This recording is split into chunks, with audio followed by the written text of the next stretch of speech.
tardes. Buenas tardes, doctor. ¿Cómo están? Voy a entrar por la sesión de doctor Carrasco para la clase de hoy. Soy doctor Peláez.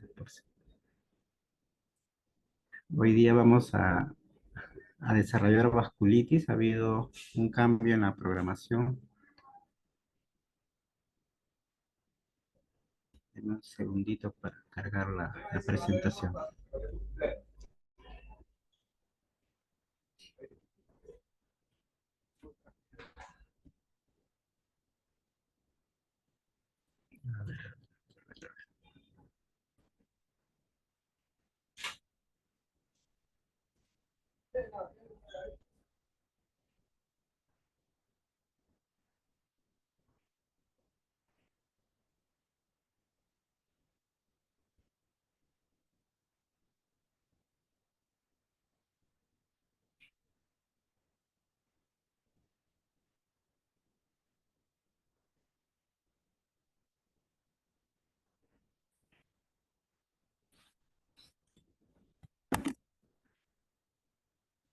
Se escucha, ¿verdad?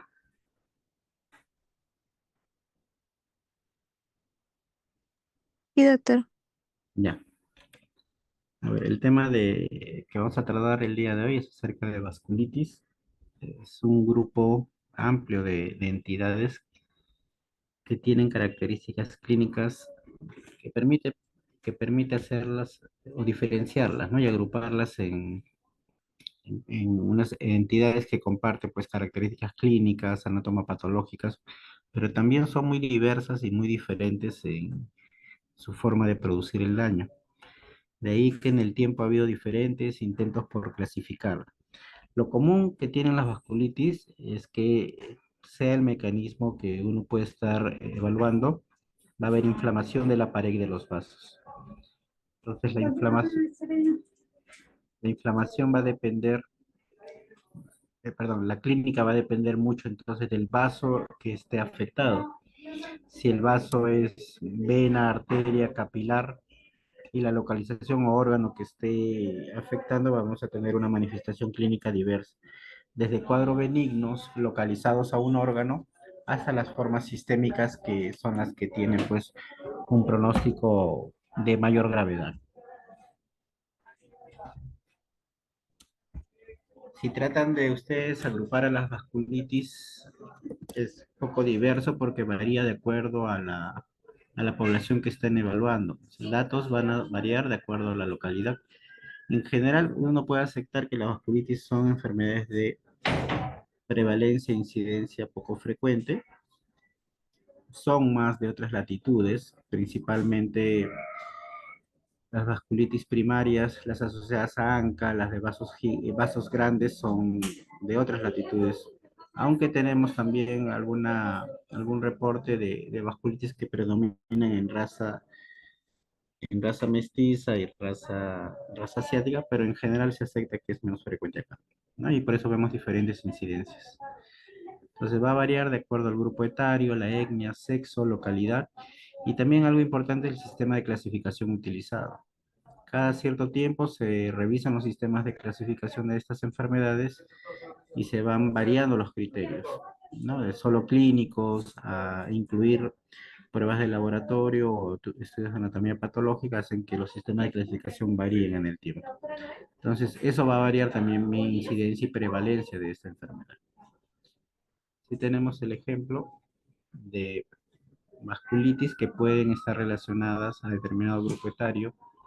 Ejemplos, en este gráfico tenemos a enfermedad Kawasaki, púrpura de Schlein, en edad pues, muy temprana, y las sistémicas asociadas principalmente a células gigantes que tenemos un grupo etario diferente, por encima de los 50 a 60 años, en algunos casos con mayor reporte de casos. Entonces va a depender mucho del tipo de vasculitis que estemos nosotros enfocando. Esta tabla o este gráfico nos va a servir para que ustedes vean los diferentes momentos en que ha habido intentos por tratar de agrupar y clasificar estas vasculitis. Desde las primeras descripciones, ya de hace 2 siglos, hechas por bueno, autores que a la fecha están reconocidos como aquellos que hacen las primeras descripciones de diferentes vasculitis, ¿no? Como Chollet, Genoch, que describen posteriormente se acuña el término de púrpura Genoch-Chollet, y en los primeros casos de Wegener, descritos por Kussmaul y Meyer, hasta llegar a los primeros intentos de clasificación, incluyendo pues anticuerpos como los anticitoplasmáticos del neutrófilo y el intento de poder hacer una graduación de acuerdo al calibre del vaso afectado. Es así que tratando de homologar criterios, en el año 94 se realiza un consenso, una primera reunión en la ciudad de Chapel Hill, donde se le da una definición anatomopatológica a todas las vasculitis que hasta la fecha conocemos. Ha existido una revisión de estos criterios o de este consenso en el año 2012, donde ya incluimos ya terminología que está libre de epónimos. Como vemos acá, ya no vamos a encontrar en la mayor parte de vasculitis epónimos como por ejemplo Genoch-Chollet, antes llamada así, ahora es vasculitis asociada a IgA. El Wegener actualmente se conoce como granulomatosis con poliangeitis, Shure-Strauss como granulomatosis eosinofílica con poliangeitis. Tenemos estas variaciones en la terminología. Basado en ese esquema es que nosotros vamos a estudiar el día de hoy y desarrollar el tema de las vasculitis de acuerdo a este sistema de clasificación, que en un primer momento lo que nos orienta es a determinar el predominio del vaso que está afectado. Entonces tenemos vasculitis que tienen predominio por la afección de vasos grandes, medianos y pequeños. Y dentro de cada uno de estos tenemos enfermedades que son prototipos, ¿no? De la afección de cada uno de estos vasos, como son en vasos grandes Takayasu y células gigantes, vasos medianos la poliarteritis nodosa y la enfermedad de Kawasaki, y vasos pequeños, las de mayor importancia son asociadas a ANCA, y algunas de repente relevancia como Genoch-Chollet, que está asociada a complejos inmunes. Este sistema de clasificación no solo se limita a entidades sistémicas, sino también nos amplía el criterio de clasificación de acuerdo a los vasos que están afectados en un órgano, más de un órgano o el tipo de vaso. Entonces tenemos vasculitis de vaso variable, o sea, pueden afectar arterias, venas de mediano o gran calibre distintamente. Tenemos ahí como principal representante la enfermedad de Besek y el síndrome de Cogan. Y la vasculitis también puede estar limitada a un órgano, ya sea piel, ya sea sistema nervioso central, aorta, riñón, por ejemplo. Ahí uno puede denominarlas de acuerdo al órgano que está afectada, y acá tenemos algunos ejemplos de ellas.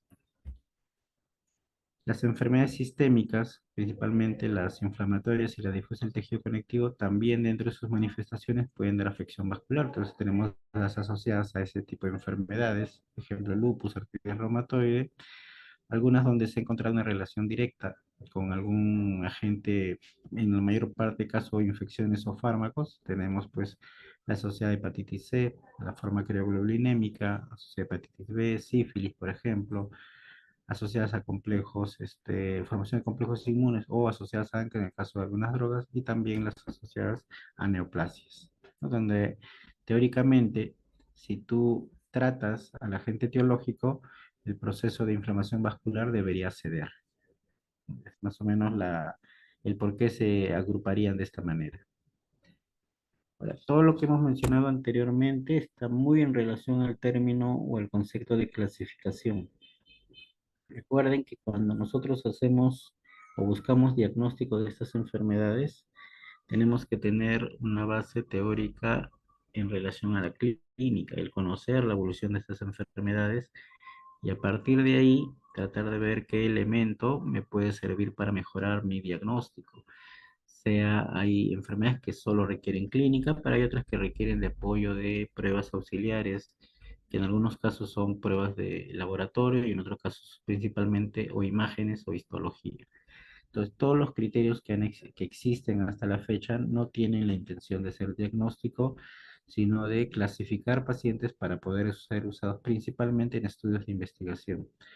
Entonces, ya esta premisa se ha demostrado de que se cumple haciendo evaluación, pues, por ejemplo, ¿no? Rao hace una evaluación de los criterios de, los primeros criterios que salen de clasificación de vasculitis, y él demuestra de que esos criterios tenían un bajo valor predictivo positivo para el diagnóstico de las vasculitis, ¿no? Por debajo del 30%. Por lo tanto, se puede inferir de que no debemos nosotros, pues, pensar en que un paciente debe reunir una serie de ítems en un sistema de clasificación para decir que tiene un diagnóstico. No es la intención de esos criterios. O sea, no es un checklist de qué tiene y qué no tiene el paciente para decir tiene este diagnóstico. En ningún caso está basado en esa secuencia, pues, de eventos, la clasificación o diagnóstico de vasculitis.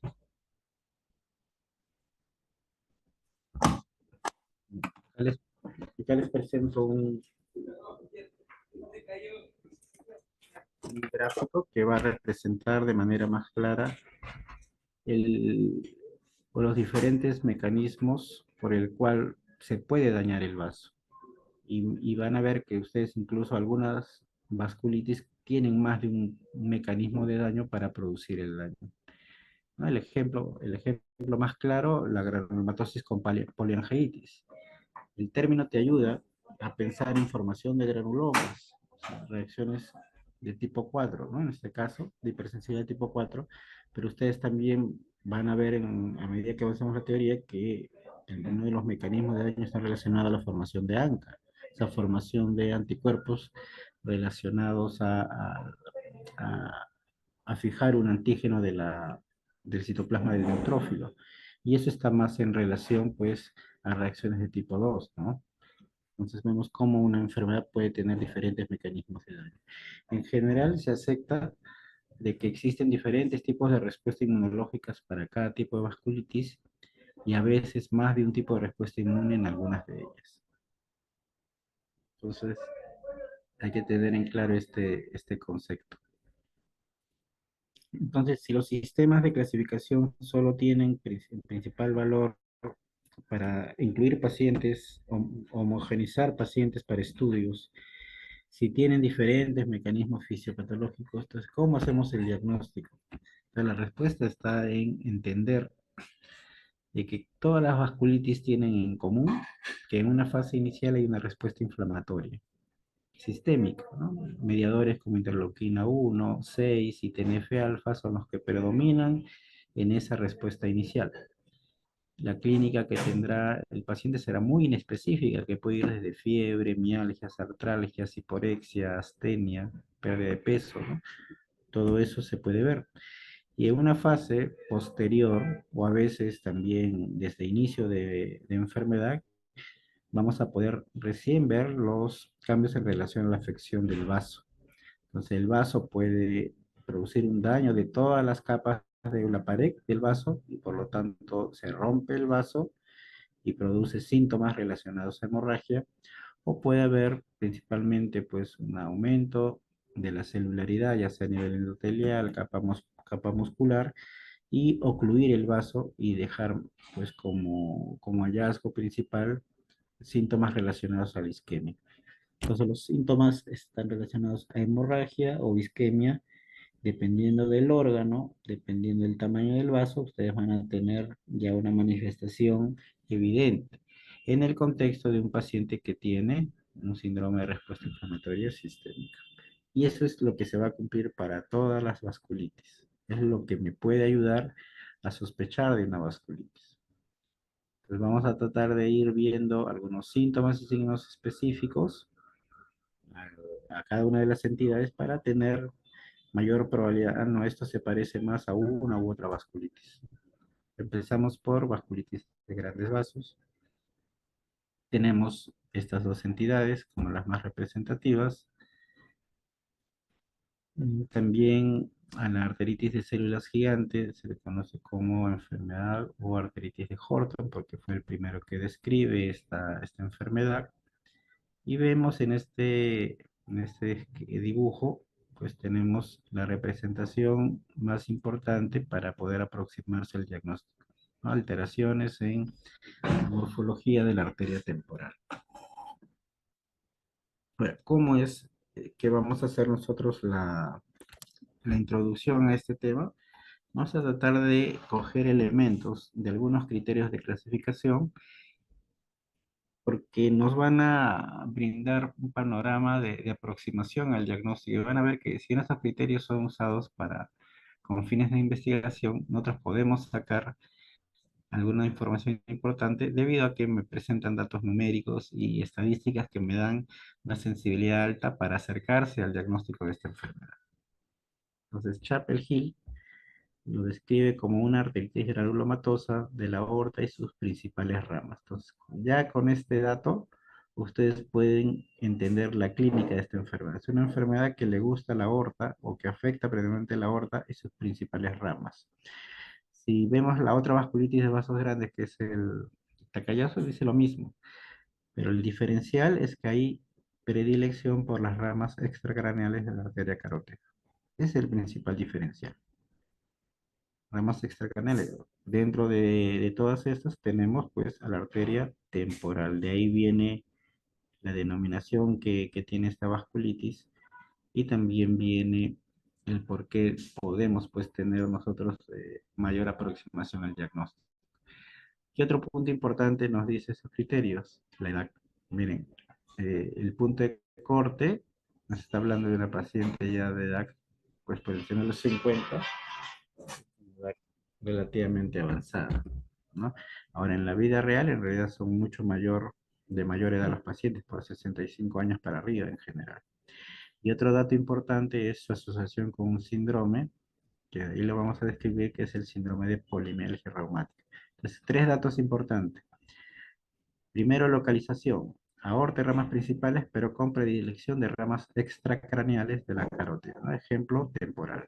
Otro, edad de presentación, paciente de edad avanzada. Y tercero, asociación con polimialgia reumática. Si nos vamos a los criterios de ACR, tenemos también pues, la descripción inicial de la edad y tenemos ya algunas manifestaciones relacionadas a la afección de la arteria temporal como normalidad en el examen físico, la cefalea, una cefalea que es diferente a las que pudiese haber tenido el paciente, ya me incorporan dentro del diagnóstico rectantes de fase aguda como marcador inflamatorio y acá entra el concepto de una prueba de apoyo diagnóstico que hasta la fecha es considerada el gol estándar, que es la biopsia de arteria temporal. En la biopsia de arteria temporal vamos a encontrar hallazgos compatibles con la afección de una vasculitis. De ahí vamos a ver un gráfico donde vamos a encontrar qué cambios exactamente se van a ver en esa biopsia de arteria temporal. Entonces, ¿qué otro dato a los ya agregados? Primero, ¿no? La confirmación de la edad, que si es posible encontrar alteraciones en el examen físico y en la clínica, o sea, cefalea y alteraciones de la arteria temporal, y sobre todo la incorporación de una prueba de apoyo diagnóstico, siendo gol estándar, que es la biopsia de arteria temporal. En el 2022 se revisaron estos criterios de hace más de casi 30 años y se trata de mejorar el rendimiento de clasificación de los criterios para arteritis de células gigantes. Entonces, te menciona, ¿no? Como consideración para aplicar estos criterios, que estos deben ser aplicados cuando hay pues, sospecha de afección de un mediano o vaso grande y que debes excluir otras posibilidades diagnósticas que pueden imitar afección de vasos grandes. Se reafirman en la edad de presentación y me incorporan más clínica, que anteriormente realmente no era tan descrito, como la rigidez matutina a nivel de hombros y cuello, y esto es muy característico del síndrome de polimialgia reumática. O sea, la polimialgia reumática traduce principalmente por un síndrome inflamatorio a nivel de esqueleto axial, siendo la región cervical, hombros, la región pélvica, las que van a dar ese tipo de manifestación. ¿Qué otro hallazgo? Y de repente uno de los más importantes y que tiene más valor, incluso pronóstico, es la alteración visual. Si de algo tienes que prever que no suceda en estos pacientes, es que tengan afección, ya sea de la arteria, de la retina o del nervio óptico, que pudiese llevar a la pérdida a la ceguera en estos casos. La principal complicación que yo puedo tener en artritis celular temporal.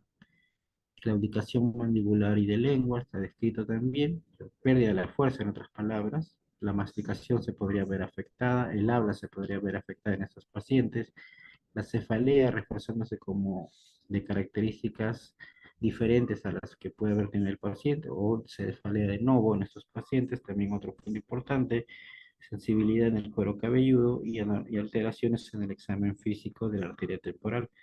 Esto implica que debemos hacer un examen clínico y casi todos estos síntomas están restringidos a la región cérvico-craneal, es donde principalmente vamos a ver manifestaciones de la arteritis de la temporal. En el laboratorio nos colocamos en el contexto de enfermedad inflamatoria, por eso la BCG y la PCR están elevados. Se reafirma el concepto de tener a la biopsia arterial temporal como la prueba importante, pero a medida de que ha crecido, en este caso, el ultrasonido como elemento de apoyo al diagnóstico, tenemos que tiene el mismo peso actualmente la ecografía de arteria temporal, dando un signo de doble halo que está muy relacionado a la afección de la arteria temporal y que puede ser una prueba alterna, una prueba que reemplace a la biopsia de la arteria temporal cuando esta no puede ser realizada. Entonces incluimos un elemento más para el diagnóstico de esta enfermedad. Bueno, puede haber compromiso a nivel axilar y esto va a estar relacionado a la presencia de imágenes que representan afección vascular, o hay algunas herramientas que te permiten, o el PEG scan que te permiten pues medir la actividad si es que tú haces esta prueba en vasos en la aorta y ramas principales. De repente estos dos últimos tomarlo como pruebas pues, de apoyo, pero no necesariamente son de frecuente realización. ¿Qué otros datos más podemos tener en artritis temporal? Mayor frecuencia en mujeres. Yo diría que este rango de edad es la de mayor frecuencia de presentación, a pesar que los criterios hablan de más de 50 años. Su relación clara con síndrome de polimialgia reumática y ya por definición nosotros podemos entender de que en sí, algo que puede ayudar a diferenciarla de otro tipo de vasculitis es que hay respeto por ramas intracraneales de la carótida. Hay asociación genética con la HLA-DRB104 dentro de la principal pues, asociación. En la enfermedad vemos que existe un sistema de regulación del mecanismo de daño del vaso, el cual puede ser estimulado, cual puede ser pues realizado por tanto la célula dendrítica residente, células, células de la inmunidad innata y adquirida, como son macrófagos y células T. Para la importancia de esta alteración es que van a producir activación o van a favorecer la formación, en este caso, de células gigantes que van a derivar en la producción de sustancias que van a alterar la estructura del vaso en este caso, afectando las diferentes capas, llámese adventicia, capa muscular y capa endotelial, ¿no? Tenemos la producción de metaloproteínas, proteinasas, especies reactivas de oxígeno y algunos factores de crecimiento que alteran la morfología del vaso, ¿no? Como el factor de crecimiento derivado de plaquetas y el factor de crecimiento endotelial vascular. Entonces vean en este esquema una comparación entre una arteria, en este caso temporal sana, y una arteria afectada. Las diferencias son saltantes. Como existe por la producción del factor de crecimiento endotelial, una proliferación de la capa íntima, lo cual genera estenosis mucho más marcada. También una migración de las células musculares hacia la zona endotelial, lo cual va a favorecer pues una mayor rigidez de la misma y también una mayor, en este caso, acción o actividad a nivel de la capa adventicia. En sí vemos pues cómo hay una alteración en el grosor de la arteria y también en la estenosis que se va a producir en forma secundaria en este vaso. Y todo esto mediado pues por células que van a liberar moléculas dentro de las cuales las más relevantes son y que apoyan el proceso inflamatorio interleuquina 6, 1 y el interferón gamma. Si ya hablamos de síntomas propios de arteritis, recordar ustedes que los disturbios visuales, la masticación y la cefalea son los de mayor frecuencia. Puede haber síntomas inespecíficos, ¿no? Como les mencioné al inicio de la exposición, siendo el síndrome de polimialgia reumática presente o estando presente hasta en 40% de los casos. Lactantes falsos y agudos suelen estar elevados, viene acompañado de anemia, y la biopsia de arteria temporal es el gol estándar, siendo actualmente también equiparable el uso de la ecografía y el signo del halo que se puede ver en la ecografía de la arteria temporal. Tienen que recordar que la complicación principal está relacionada a complicaciones oculares. La pérdida súbita de la visión es decir, alternar, ¿no? Periodos de amaurosis fugax. O sea, pierde el paciente en segundos la visión, de ahí la recupera, eso se llama amaurosis fugax. Puede evolucionar a ceguera, ¿no? Esta puede ser una etapa inicial, una etapa de aviso que existe alguna alteración en la irrigación, ya sea de la arteria central del retina o del nervio óptico. Entonces debe ser como un signo de alarma. Recuerden que, o por lo menos conozcan que cuando se produce ya afección, ya sea del nervio óptico o de la arteria central de la retina, por lo general la reversión de la ceguera es casi, casi nula, ¿no? Por eso es que esto debe ser detectado tempranamente para evitar que progrese a ceguera.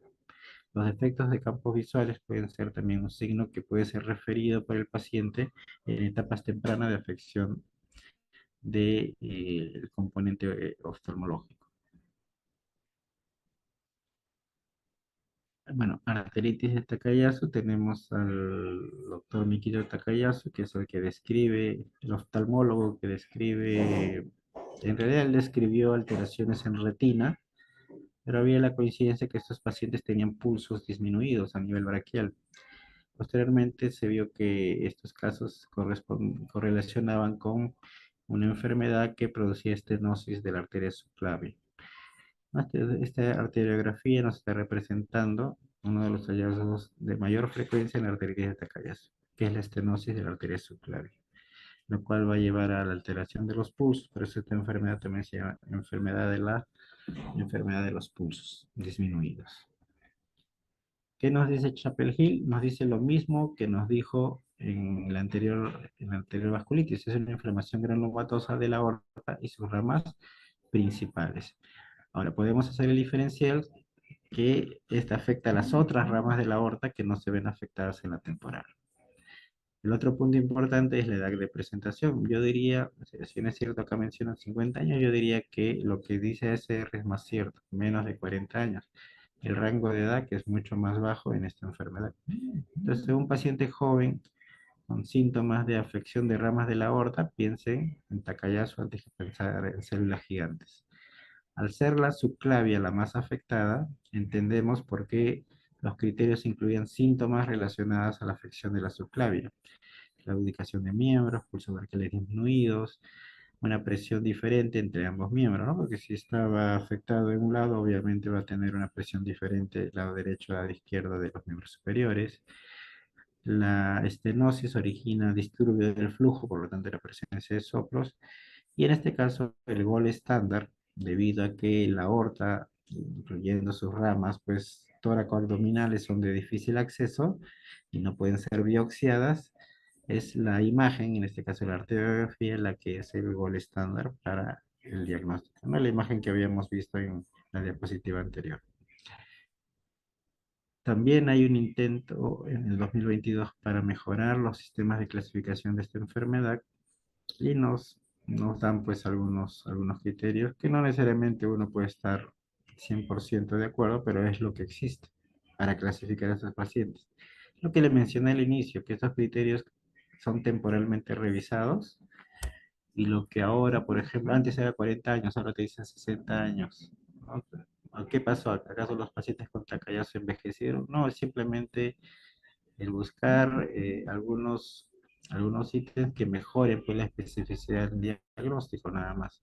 Obviamente, al elevar la edad voy a incluir más pacientes, ¿no? Que también es otro sesgo que yo diría en estos criterios de clasificación, que es su intención de que para poder generar estudios yo necesito muestras grandes. Entonces, al ser enfermedades raras, muchas veces los criterios te restringen el número de pacientes a ser incluidos. Por eso es que a veces vemos que algunos parámetros se acomodan a esa necesidad. Pero bueno, vamos a asumir que es un paciente relativamente no adulto mayor. Y nos mencionan acá que la imagen sigue siendo pues un requisito necesario para demostrar que existe una vasculitis, la presencia de estenosis en ramas de la aorta. La clínica, bueno, acá agregar que al igual que el anterior es más predominante sexo femenino, la clínica va a estar derivada de algunas ramas que con mayor frecuencia se afectan, como son pues las coronarias, las femorales, por ejemplo, los soplos en todas las ramas, ausculten a nivel abdominal, puede haber soplo ahí, aparte de las extremidades, a nivel subclavia, por ejemplo, pulsos reducidos en extremidades superiores, anormalidades en el examen físico de la arteria carótida y diferencial de presiones que ya ha sido explicado, aunque acá ya se aumenta el rango de diferencial en comparación a los criterios anteriores. Y ven cómo la imagen puede tener mayor valor mientras más territorios arteriales son afectados. Suele tener esa distribución en múltiples localizaciones, ¿no? Que es lo más te aumenta una mayor probabilidad mientras más localizaciones encontremos en un paciente con Takayasu. El compromiso de las arterias muchas veces se da en forma simétrica. O sea, si el lado derecho está afectado, pudiese afectarse también el lado contralateral. Y hay que siempre recordar de que a diferencia de la otra vasculitis, esta tiene más predominancia por ramas tóraco-abdominales. Acá vemos un gráfico que nos está mostrando en sí todas las ramas que pueden ser afectadas, pero acá el dato a tener en cuenta es quién es la más frecuente o quiénes son las más frecuentes. Vemos la subclavia muy cercana o por encima del 90%, de ahí sigue la carótida común y la manifestación que puede dar esa afección como defectos visuales, SB, estías o síncope. Tenemos la aorta abdominal, que incluye cualquiera de las ramas, ¿no? Que pueden afectarse a ese nivel, por eso puede haber una variedad de síntomas si es que se afecta la aorta abdominal, el tronco principal de la aorta, ¿no? Como hipertensión, angina o dolor abdominal, claudicación de miembros inferiores también. Y en cuarto lugar, pues el arco aórtico y sus ramas, llevando a falla cardíaca en muchos de estos casos. Una comparación que hacemos entre estas dos vasculitis, hay coincidencias y diferencias. Ambas son predominantemente mujeres, pero mucha mayor es la diferencia en Takayasu. Relación de 8 a 1. Esta edad me gusta más que la anterior en cuanto al Takayasu, menos de 40 años. Miren, y los promedios de edad sí son mucho más reales. En promedio, células gigantes cercano a los 70 años. Y el Takayasu cercano a los 25 años. La afección o la pérdida visual no es un hallazgo común en Takayasu, más sí es el principal o de principal pronóstico en células gigantes. Y las otras ramas, diferentes a la carótida externa, se ven con más frecuencia en Takayasu. Ambas dan granulomas, ambas que comportan de la misma manera en cuanto a la afección de todas las paredes de los vasos. Compromiso arteria pulmonar, la arteria pulmonar se ve afectada más en Takayasu. Igual, bueno, podemos ir explicando mucho en relación a la afección del tórax, de la aorta torácica y abdominal. Por eso es más frecuente en una con respecto a la otra. Escandinavos para células gigantes, asiáticos para Takayasu. Bueno, y acá ya nos dan algunos datos de respuesta a tratamiento que los vamos a ver mejor en este esquema. Entonces, el tratamiento de ambas vasculitis va a ser muy parecido con algunas diferencias en cuándo dar uno u otro medicamento. Entonces, va a depender, en el caso de células gigantes, si hay afección o no hay afección visual o síntomas de isquemia cerebral. considerándose la positividad de estas complicaciones como un caso más grave. Por eso es que das corticoides en pulsos, como la prednisolona, y de ahí prednisona dosis alta, no siendo necesario incorporar ese tratamiento de metilprednisolona si es que no hay este tipo de afección, solo prednisona a dosis altas, y en ambos casos debiese usarse como primera línea el tocilizumab, que es un inhibidor del receptor de interleuquina 6, y como una opción alternativa, el metotrexato, segunda línea el tocilizumab. ¿No? Ese sería corticoides más tocilizumab. En el caso de arteritis del Takayasu, a diferencia del anterior, se sugiere, sí, en todos los casos, dar metilprednisolona y luego corticoides a dosis altas. Y en cuanto al inmunosupresor que se asocia, tenemos más opciones, siendo el metotrexate la primera línea. Bueno, y tenemos alternativas como azathioprina, tocilizumab y fármacos contra el factor necrosis tumoral alfa. Un poco cambia la eficacia de algunos de los fármacos, pero en general se restringe a corticoides e inmunosupresores. Bien, hasta ahí de vasos grandes, ¿alguna pregunta?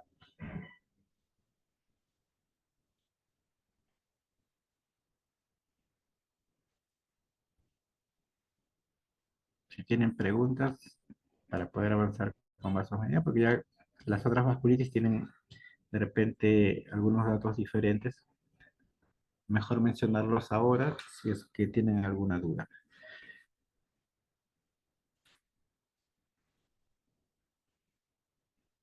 Bien, entonces, por el momento parece que no hay preguntas, entonces seguimos. Vasculitis de medianos vasos, tenemos a dos, poliarteritis nodosa y enfermedad de Kawasaki. No se parecen en nada en cuanto a la clínica, lo único que se parecen es en la descripción histopatológica. Ambas se describen como arteritis necrotizantes, ¿no? Con posibilidad de necrosis fibrinoides, con cambios que pueden llevarse a la cronicidad, ¿no? En estos pacientes. Pero las arterias musculares son las que con mayor frecuencia se afectan. ACR nos había dado ya criterios de clasificación, que ya tenían sensibilidad especial no muy altas, pero ustedes verán de que de estos 10 puntos, con solo tener 3, pues era fácil hacer una clasificación de esta enfermedad. De ahí es porque esta enfermedad tenía un sobrediagnóstico. Hasta antes del año 91, 92, perdón, era una de las vasculitis de mayor frecuencia, la poliarteritis nodosa. Pasado el primer consenso de Chapel Hill, el año 94, bueno, 92 empezó, pero en 94 se publican las conclusiones de ese consenso. Se ve que en realidad había sido hecho un diagnóstico incorrecto de varias vasculitis y casi la mayoría no eran poliarteritis nodosas, debido a este tipo de criterios de clasificación que en realidad son síntomas muy inespecíficos, por ejemplo, perder peso, astenia, mialgias. Si es un paciente con una infección crónica, va a perder peso, ¿no? Tuberculosis, por ejemplo, va a tener peso bajo, va a tener astenia, mialgias. Y si es hipertenso, ya cumples criterios, ¿no? Para que vean la poca especificidad de esos criterios. Ahora, eso no quiere decir de que no nos ayude en algo o nos dé alguna referencia. Mira, acá nos están diciendo, se afecta nervio, como mono, polineuritis. Nos está diciendo, se afecta el riñón, ya sea manifestado como alteración de la presión arterial o una alteración en la depuración de creatinina.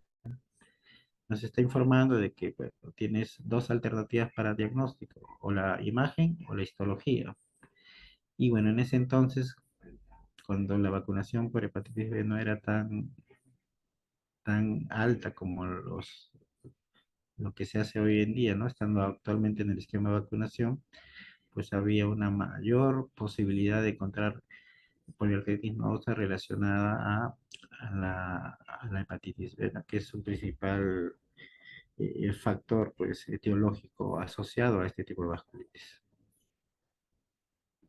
Tanto así de que se puede dividir la forma de presentación de esta enfermedad cuando hay o no hay hepatitis B concomitante.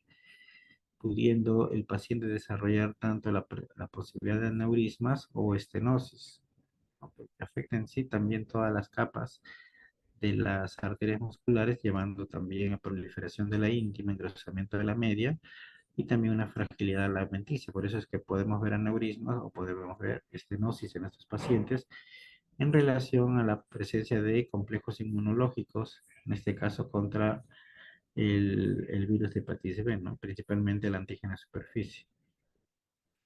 Es decir, el sobrediagnóstico. Anteriormente, antes de Chapel Hill, se aceptaba que la poliarteritis nodosa tenía una forma microscópica, una poliarteritis nodosa microscópica, que después ya se ha sabido que esos pacientes eran una vasculitis diferente, ¿no? Que estaba asociada al anticuerpo anticitoplasmático y que se le denominó poliangiitis microscópica, que sabemos que tiene otro tipo de mecanismo de daño, otra preferencia por otros calibres, pero anteriormente se pensaba que era parte de la poliarteritis nodosa. Por eso es que muchos textos van a ver comparaciones entre esas dos vasculitis. Ahora, ¿qué podemos sacar de esta tabla? Miren porcentajes y pueden armar un cuadro clínico característico de esta entidad. Nervio periférico es de repente uno de los más afectados, siendo la variante de mononeuritis múltiple la que tiene mayor especificidad para pensar en una vasculitis. Segundo lugar, tenemos los cambios a nivel de piel. Tenemos la presencia de púrpura palpable o livedo reticular. Cuando vean livedo, piensen en vaso mediano de afectación. Púrpura palpable puede estar en relación a la posibilidad de medianos y pequeños vasos también en estos pacientes. El compromiso gastrointestinal, manifestado por dolor o alteraciones en función hepática, ya sea rama hepática, ¿no? de la aorta o arterias mesentéricas como responsable del dolor de relativa frecuencia. Y si nos vamos a nivel renal, vemos que no afecta glomérulos, o sea, no afecta microvasculatura, sino afecta vasos de mayor calibre, específicamente la arteria renal. La afección renal por el poliarteritis nodosa no se da por afección del glomérulo, sino de arterias de mayor calibre, como es la arteria renal. Puede haber artralgias o artritis, puede haber mialgias en estos pacientes. Entonces van armando un cuadro clínico donde tenemos al nervio, tenemos al riñón, tenemos al tracto gastrointestinal y síntomas inespecíficos como las artralgias, mialgias, como los cuadros más característicos de presentación de la poliarteritis nodosa. Entonces acá vemos dos pruebas de apoyo al diagnóstico. ¿Vale? Acá tenemos pues una alteración en la morfología, es una arteria muscular normal, y acá vemos pues todo el infiltrado inflamatorio a nivel de la pared, donde hay un mayor diámetro, ¿no? Porque hay proliferación de la media, hay también de la íntima, hay necrosis también fibrinoide a nivel del lumen de este vaso, diferente a una arteria muscular normal. Y esto pues es de apoyo de diagnóstico. Y a nivel de imágenes, tenemos una imagen clásica cuando se afecta ramas de la aorta, principalmente a nivel de la arteria renal. Vemos imágenes que combinan estenosis y aneurismas. Esta es una imagen en rosario o arrosariada, clásico de la poliarteritis nodosa. El tratamiento va a depender si hay o no hay severidad de enfermedad. Eso implica compromiso gastrointestinal, ¿no? Isquemia mesentérica, por ejemplo, o afección de arterias renales, o afección de nervio periférico. Eso le da severidad a esta enfermedad. Si no lo hay, a los corticoides que se deben dar a dosis altas, se puede dar pues metotrexato o azatioprina. Pero si hay enfermedad severa, a los corticoides, incluyéndose de repente la posibilidad de pulsos, se usa un supresor de mayor potencia como es la ciclofosfamida endovenosa o vía oral también. Entonces tenemos el esquema de acuerdo a la severidad de enfermedad. Kawasaki, les mencioné que la única coincidencia con poliarteritis nodosa es que tienen los mismos hallazgos en histología, dice lo mismo. La diferencia es la clínica, pues. El Kawasaki es enfermedad de niños principalmente. Es la principal causa de enfermedad cardíaca adquirida, generalmente a edad temprana, en países desarrollados. Primera causa de enfermedad cardíaca adquirida. puede producir secuelas permanentes por afección de la coronaria y tiene una mortalidad generalmente relacionada a esas secuelas importante también. Pero ¿en quién sospecha de Kawasaki?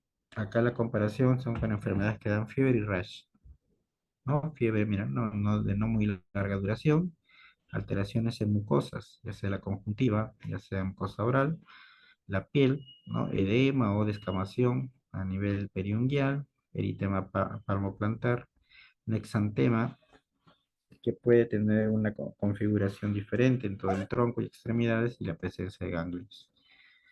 Entonces, esa es más o menos la descripción que se hace y en diferencial irá con enfermedades exantematosas en vez que nosotros podamos pensar directamente en una vasculitis. Entonces, acá tenemos la alteración de conjuntivas, alteración de mucosa oral, la lengua en frangüesa, deformación palmar, por ejemplo. Y la edad representativa que es niño, ¿no? Que es lo que estamos viendo. A diferencia de otras vasculitis, acá vemos que la posibilidad del uso de corticoides no se da en todos los casos. Acá, por ejemplo, si tenemos un Kawasaki, donde, bueno, se le realiza una ecocardiografía y se miran diámetros de las arterias coronarias, bueno, hay un score que ve el grado de dilatación de la arteria o también la de presentación. De acuerdo a esos dos criterios, puedes decir si el paciente tiene mal o peor pronóstico que si no tuviera estos dos hallazgos. Darías corticoides y si tienes esos hallazgos en combinación con inmunoglobulina endovenosa. Pero si no tienes esos factores de mala evolución o pronóstico, no necesitarías corticoides, solo inmunoglobulina endovenosa. En ambos casos se sugiere el uso de aspirina a dosis altas, es donde es el esquema básico para arteritis, perdón, enfermedad de Kawasaki, que es una entidad que con la infección COVID empezó a haber un aumento en la frecuencia de casos reportados en Perú, que anteriormente a esta circunstancia era una enfermedad bien infrecuente de verlo acá en Perú. ¿Alguna pregunta de vasos medianos?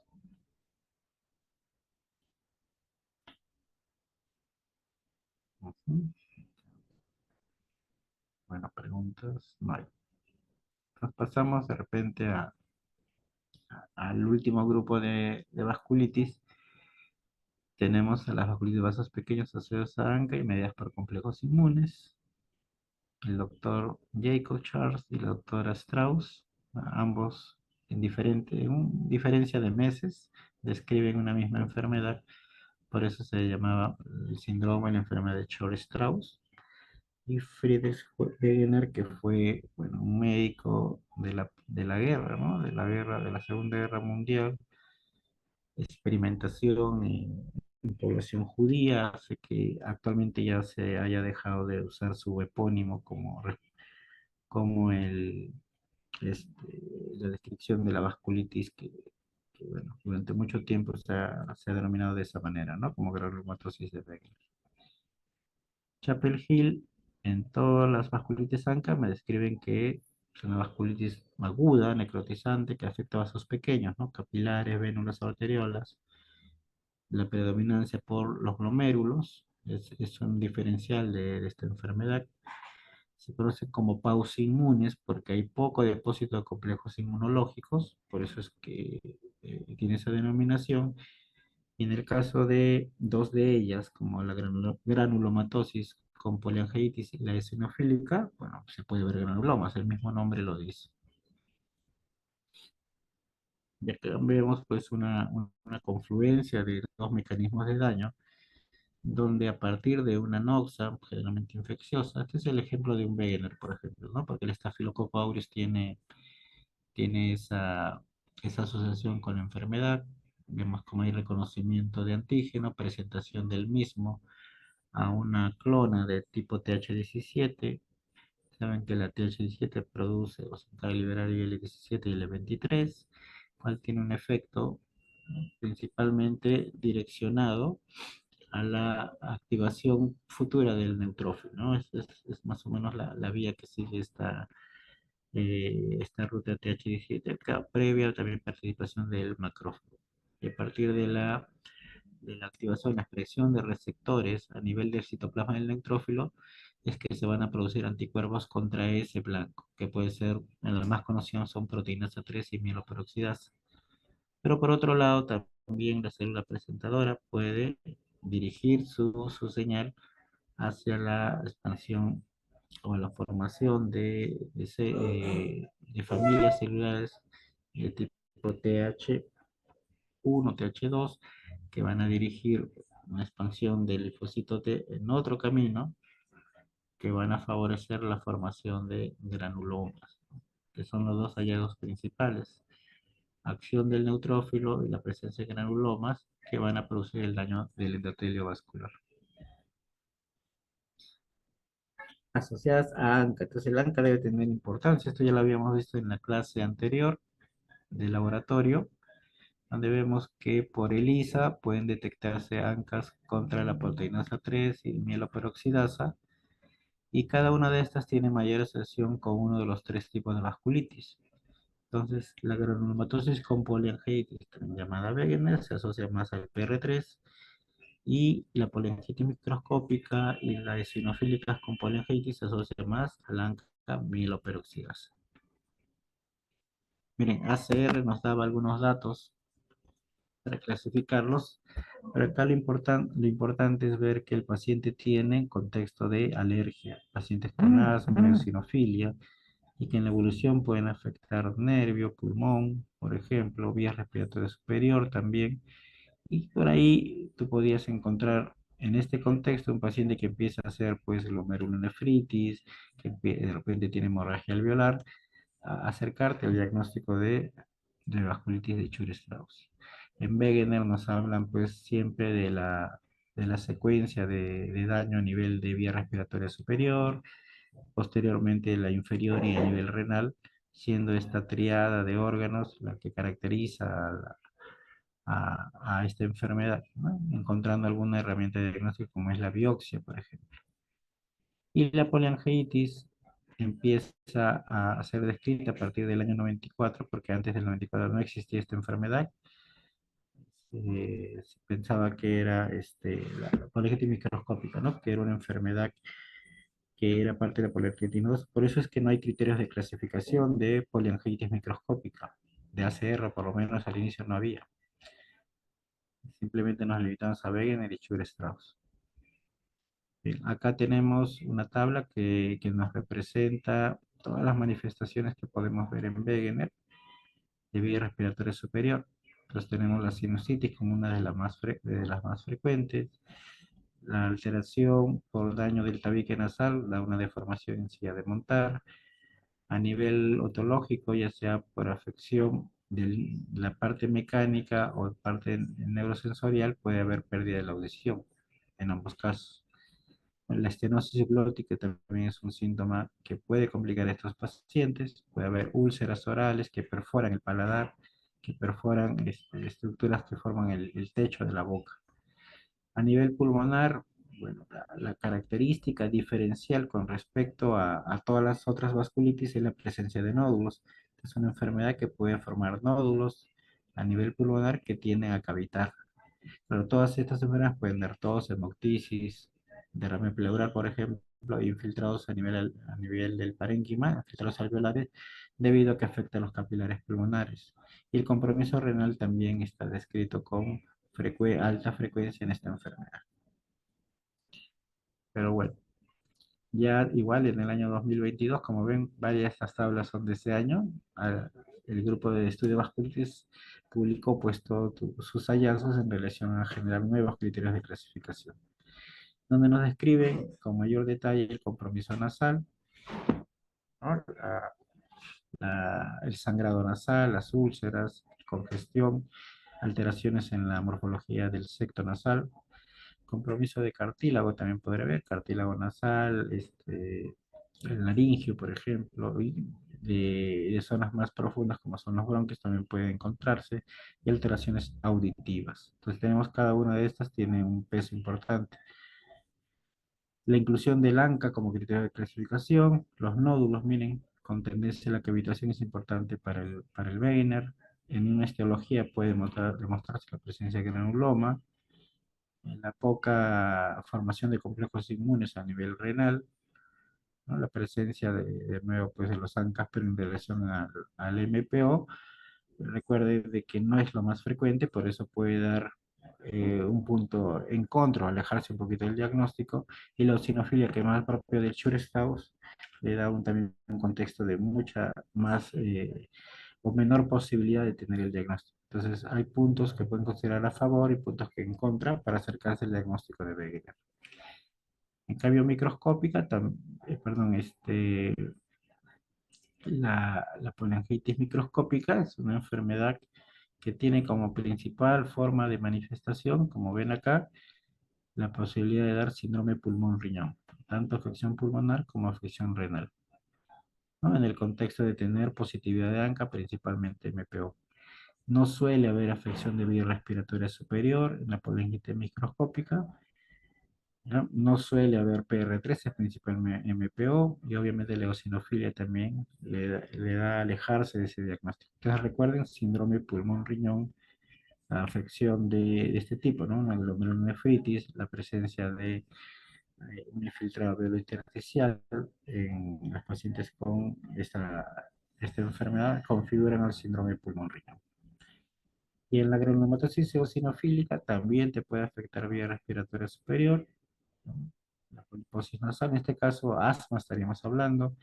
La mononeuritis múltiple es más frecuente en esta enfermedad con respecto a las anteriores, pero la demostración de eosinofilia a nivel de tejidos o circulando es lo que tiene más peso para esta enfermedad. Poco frecuente el PR3, no es de repente el que más se acerca, sino el MPO en estos casos. Acá tenemos proptosis unilateral, porque esta enfermedad de Wegener puede dar también tumores retroorbitarios, ¿no? Es lo que quiere mostrar. Da la apariencia que también hubiera una depresión en tabique nasal, entonces tenemos acá, depende de otra vista, una deformidad en silla de montar por destrucción del tabique nasal. Tenemos perforación del paladar, o úlceras que da la granulomatosis hasta llevar a la perforación. Los nódulos pulmonares, que suelen ser principalmente periféricos, algunos de ellos pueden cavitar. Acá tenemos algunas otras manifestaciones que en general refuerzan el diagnóstico, ¿no? En la forma eosinofílica, recuerden, contexto de asma en estos pacientes que pueden hacer hemorragia alveolar, el sistema nervioso se ve más frecuentemente afectado en esta granulomatosis eosinofílica con respecto a las otras dos vasculitis ANCA, también tracto gastrointestinal, menor nivel el riñón. Y algo diferencial de este tipo de vasculitis es la posibilidad de afectar corazón.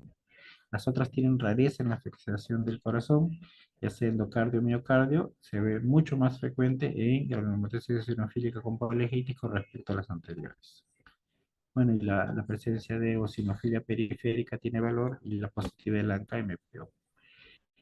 En poliangitis microscópica verán que los valores más altos están a nivel de afección renal, como uno de los diferenciales, y también puede haber pues afección hasta la piel y afección pulmonar, ¿no? Son los tres órganos que suelen dar frecuencia de síntomas, y acá te refuerzan también el hallazgo de síntomas inespecíficos o síntomas generales en un paciente con vasculitis. También es alta la frecuencia. Al comparar las tres vasculitis, vemos que las tres se asocian a ANCA, una más al PR3 que las otras. Recuerden esto que les dije en la teoría del laboratorio. Si yo hago por IFI, va a ser patrón citoplasmático. Si yo hago por IFI, el MPO va a ser patrón periférico. Mira, la vía respiratoria superior no suele ser afectada por la microscópica, sí por las otras dos, ¿no? Una es más agresiva que la otra. A nivel pulmonar, las tres me pueden dar hemorragia alveolar, pero el diferencial del Vega es que puede formar nódulos que cavitan. Y en el Church-Strauss es que puede haber un pulmón muy relacionado a complicaciones o hallazgos que puede dar el asma en esos pacientes. A nivel renal, dan lo mismo, ¿no? Granulomatosis, una glomerulonefritis con semilunas necrotizante o con crecientes y necrotizantes, es el hallazgo característico de la histología de una vasculitis asociada a sádica. Las dos primeras pueden formar granulomas, a diferencia de la microscópica que no forma granulomas. El tratamiento, acá hablamos de fase de inducción y fase de mantenimiento, pero en general tiene que ser el tratamiento agresivo desde el inicio, ya sea una u otra forma. En todos los casos se usan corticoides o se puede usar un fármaco que interviene también a nivel de lo que es la cascada de complemento que se llama Bacopan, que se ha visto que pudiese reemplazar al corticoide, pero no disponible en Perú. Por eso es que nos vamos a quedar con el uso de corticoides actualmente.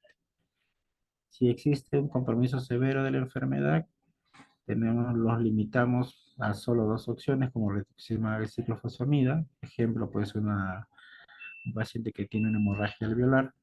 Ahora, si a esta severidad de enfermedad se agrega pues la posibilidad de una glomerulonefritis rápidamente progresiva, es decir, un paciente que la función renal se deteriora rápidamente, a este tratamiento se le puede agregar plasmaféresis. Si fuera una enfermedad localizada de repente a un órgano y ocasionando disfunción de órganos, pudiese solo optar por rituximab como una de las opciones más confiables. Alternativas a esta, metotrexate o micofenolato. En el caso de esas de la poliangitis microscópica y la granulomatosis con poliangitis. En el caso de la eosinofílica, la diferencia a la anterior es que existe la posibilidad de usar un fármaco biológico que se llama mepolizumab, que es una opción pero también como me mencionas de poco acceso acá en Perú, todavía no lo tenemos disponible en las instituciones grandes. Y muchas veces estos pacientes que no tienen tanta severidad, al final los aplicamos pues, ciclofosfamida o rituximab como una opción. Para mantenimiento, si el paciente ya no tiene síntomas, si no tiene marcadores que indiquen daño vascular, entonces estos pacientes, si es que llegó a remisión, usan las drogas, pero en periodos que pueden extenderse a entre 2 a 4 años. Se sugiere para el caso del Wegener llegar hasta 4 años y 2 años en las otras vasculitis. Y tienes como opción el rituximab, la satioprina, el metotrexate, por ejemplo. Ya para ese tiempo el corticoide tiene que haber sido reducido a dosis más baja. Y aquellos que no logran la remisión se consideran refractarios y tienes que optar por una opción nueva, ¿no? Por ejemplo, si usó rituximab, le das ciclofosfamida. Si usó ciclofosfamida, le das rituximab. Buscas o reinicias pues el proceso de inducir remisión en estos pacientes. En el caso de la eosinofílica es muy parecido a la intención de mantener al paciente con las drogas previas. Puede ser pues mepolizumab, satioprina, metotrexate, ¿no? Rituximab, por ejemplo, también con los corticoides a dosis más baja. Y si no funcionó, vuelves a intentar remisión con los fármacos ya mencionados para casos severos.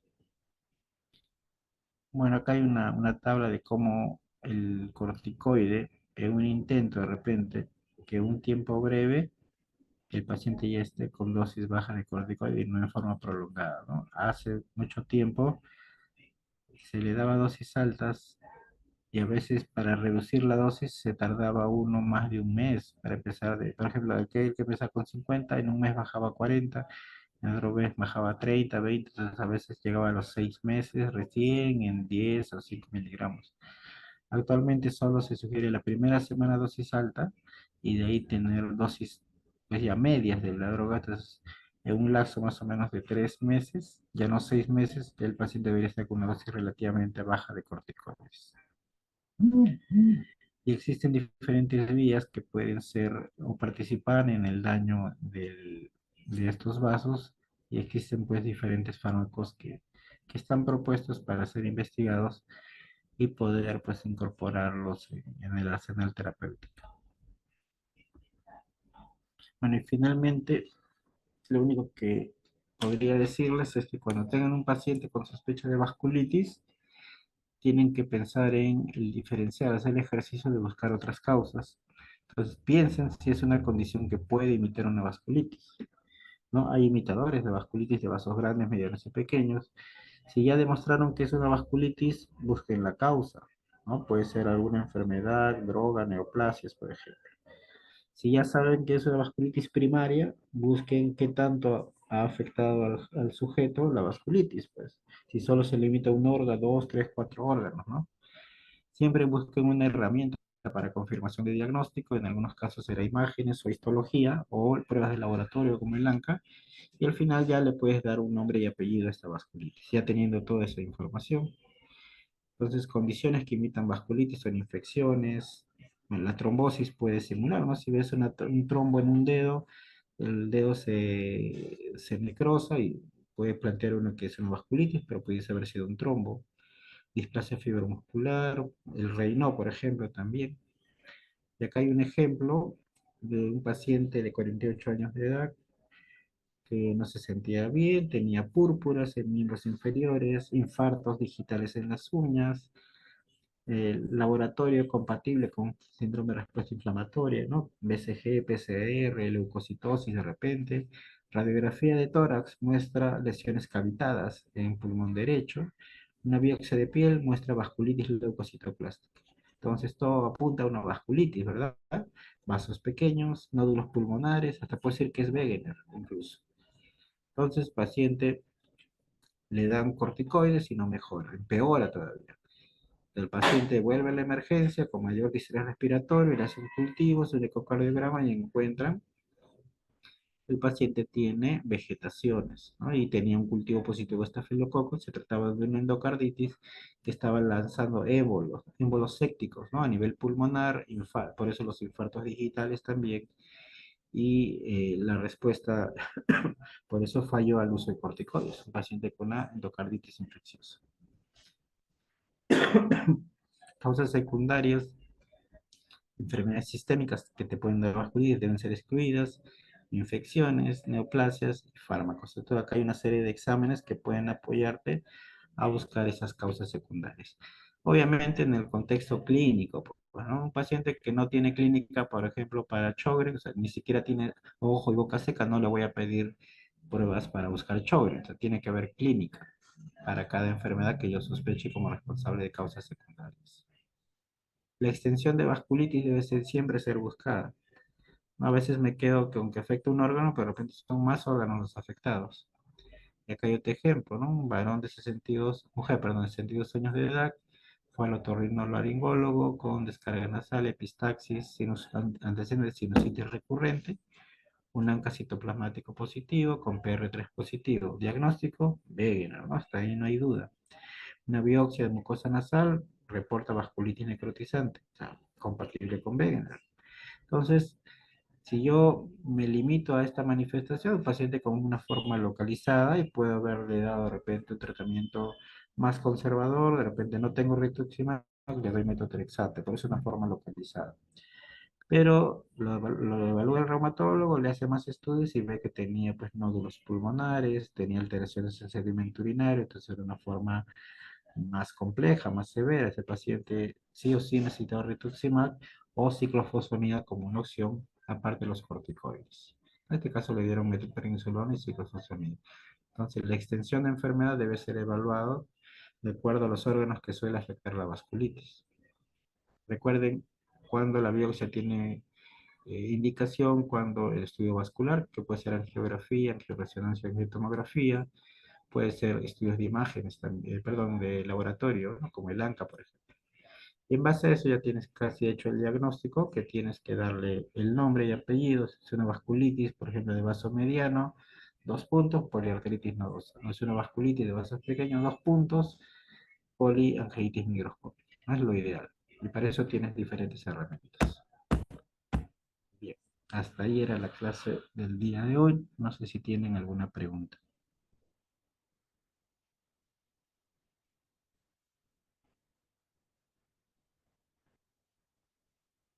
No, ¿Pregunta? claro, doctor. Ya. Bueno, si no hay preguntas, agradecerles su presencia. y ya nos veremos en otra oportunidad. Gracias. Gracias, doctor.